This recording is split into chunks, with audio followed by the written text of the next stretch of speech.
The elderly person originally came to the frozen lake to mourn her late husband, but suddenly gunshots rang out nearby. The elderly person instantly became tense and hurried over to check, but then a second gunshot suddenly rang out, and just as the elderly person crouched beside a car, she saw a girl with her hands bound trying to escape, but very quickly she fell to the ground, and at that moment, an angry shout from a man came from not far away. Sensing that something was wrong, the elderly person quickly took out her phone to call the police, but at this remote lakeside, there was no signal at all. With no other choice, she could only quietly follow the two of them. Before long, the elderly person followed them to a wooden cabin. At this time, the man seemed to have something urgent to deal with, and soon left the place. Seeing this, the elderly person immediately rushed toward the cabin. However, just as she was checking around, a sudden scream came from the basement. The elderly person quickly tore open the window screen, and only then saw the girl being held captive.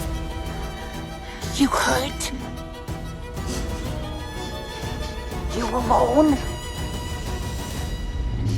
Before the elderly person could figure out what was going on, the sound of a car engine suddenly approached. The elderly person hurried to hide behind the house, and then saw two cars pull up. Stepping out was the man's wife. She picked up a hunting rifle and walked straight toward the cabin. Seeing the couple begin talking inside the house, so she returned once again and wrote on the basement window, "I will not leave you," hoping the girl could hold on a little longer. After that, the elderly person went to her own car, pulled back the tarp covering it, revealing a simple wooden shelter that could be assembled inside. At the same time, the woman stepped out of the cabin to get some air, but suddenly noticed a red glove lying on the ground. The woman immediately realized something was wrong. She rushed to the basement window to check. Fortunately, the woman saw that the girl was still there. Then she noticed a trail of footprints on the ground. At this moment, the woman instantly became alert. She turned and ran back into the house to tell her husband that someone had discovered the girl hidden in the basement. After that, the woman grabbed the gun and rushed outside. Very soon, the couple followed the footprints on the ground and found the simple wooden shelter set up by the lake. They believed the other person was hiding inside, so the woman tightened her grip on the gun, and the two slowly moved closer. What they did not know was that this was a trap set by the elderly person, and she was not inside at all.